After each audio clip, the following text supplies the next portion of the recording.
আসসালামু আলাইকুম। আমি দিলরুবাস হোম চ্যানেল থেকে আপনাদেরকে আরও একবার স্বাগত জানাই।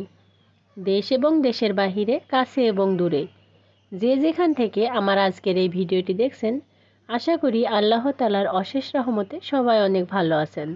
আমরাও আলহামদুলিল্লাহ ভালো আছি। তীব্র গরমে মুখে যখন একেবারেই রুচি থাকে না, কোনো কিছুই খেতে ইচ্ছা করে না, তখন এই রেসিপিটি বানিয়ে নিতে পারেন। আশা করি বরাবরের মতো আমার আজকের রেসিপিটিও আপনাদের কাছে অনেক বেশি ভালো লাগবে। শুরু থেকে শেষ পর্যন্ত দেখার অনুরোধ জানিয়ে শুরু করছি আমার আজকের আয়োজন। চুলাতে একটি কড়াই বসিয়েছি। কড়াই গরম হয়ে গেলে এর মধ্যে দিয়ে দিচ্ছি 1/4 কাপ পরিমাণ সরিষার তেল। এখানে আপনারা সয়াবিন তেলটাও ব্যবহার করতে পারেন। সরিষার তেলে রান্না যারা খেতে পারেন না, তাদের জন্য থাকছে একটি টিপস। সরিষার তেল কড়াইয়ে দেওয়ার পর যখন বুদবুদ করে ফেনা উঠবে, সেই ফেনাটা কেটে গিয়ে তেল দিয়ে যখন ধোঁয়া উঠবে, সেই পর্যায়ে পেঁয়াজ কুচি বা বাটা মশলা ব্যবহার করতে হবে। এভাবে যদি রান্নাটি করেন তাহলে রান্নার পরে খেতে কোনো অসুবিধা হবে না। সরিষার তেলে যে একটা স্মেল থাকে সেটাও পাবেন না। তেলের মধ্যে দিয়ে দিয়েছি পরিমাণ মতো পেঁয়াজ কুচি। পেঁয়াজটাকে নেড়েচেড়ে একটু ভেজে নিতে হবে। যখন পেঁয়াজটা সফট হয়ে আসবে, সেই পর্যায়ে এর মধ্যে দিয়ে দিতে হবে রসুন বাটা।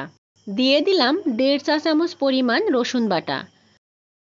রসুন বাটা দেওয়ার পর একটু নেড়েচেড়ে ভেজে নিতে হবে, যেন রসুনের কাঁচা গন্ধটা চলে যায়।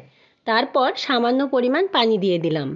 এবার এর মধ্যে গুঁড়া মশলা অ্যাড করব। পরিমাণ মতো দিয়ে দিচ্ছি লবণ। 1 চা চামচ পরিমাণ দিয়ে দিলাম হলুদ গুঁড়া, 1/2 চা চামচ পরিমাণ ধনিয়া গুঁড়া আর 1/2 চা চামচ পরিমাণ জিরার গুঁড়া। এখানে কোনো লাল মরিচের গুঁড়া ব্যবহার করছি না। সবজিটা আমি শুধু কাঁচামরিচ দিয়েই রান্না করব।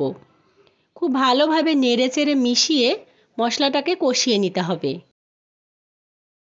মশলা কষানো হয়ে গেলে এর মধ্যে এবার দিয়ে দিচ্ছি আগে থেকে কেটে ধুয়ে পরিষ্কার করে রাখা সজনে ডাঁটা আর আলু। এবার এগুলোকে মশলার সঙ্গে নেড়েচেড়ে মিশিয়ে কষিয়ে নিতে হবে। ভিডিওটির এই পর্যন্ত যারা সঙ্গেই আছেন অথচ একটি লাইক দিতে ভুলে গিয়েছেন, একটি লাইক দিয়ে ভিডিওটি কন্টিনিউ করবেন।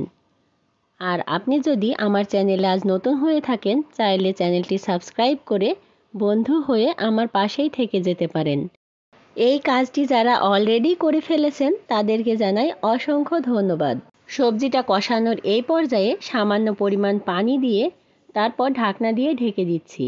5 মিনিট পর ফিরে এসে আবারও খুব ভালোভাবে নেড়ে চেড়ে কষিয়ে নিতে হবে।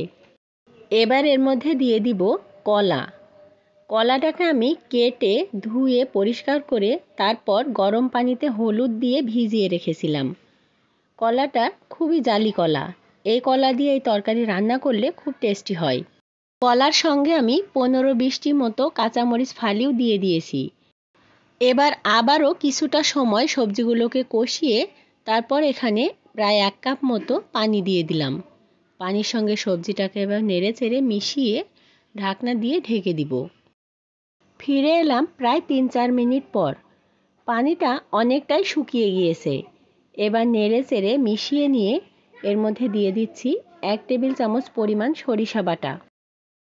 সবজির সঙ্গে সরিষা বাটাটা খুব ভালোভাবে নেড়েচেড়ে মিশিয়ে নিতে হবে। সবজির সঙ্গে সরিষা বাটাটা খুব ভালোভাবে মেশানো হয়ে গেলে এর মধ্যে দিয়ে দিলাম কিছুটা ভেজে রাখা চিংড়ি মাছ। তারপর আবারও আমি নেড়েচেড়ে প্রায় 2-3 মিনিটের মতো কষিয়ে নিব। এবার এখানে দিয়ে দিব পরিমাণ মতো পানি। পানিটা বুঝে শুনে দিতে হবে, কারণ এই সবজিটা ঝোল ঝোল হবে না, কিছুটা মাখা মাখা টাইপের হবে। সেটা মাথায় রেখেই পানির পরিমাণটা দিতে হবে। পানি দেওয়ার পর নেড়েচেড়ে মিশিয়ে ঢাকনা দিয়ে ঢেকে দিয়েছিলাম। খুব ভালোভাবে ফুটে ওঠার পর ঢাকনাটা সরিয়ে নিয়েছি। এবার ঝোলটা শুকানো অবধি খোলা রেখে রান্না করে নিতে হবে। ঝোলটা এই পর্যায়ে সবজির নিচে চলে গিয়েছে, অনেকটাই শুকিয়ে গিয়েছে।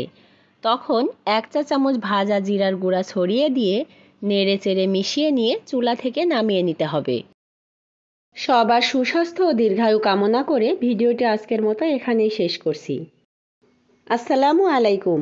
আল্লাহ হাফেজ।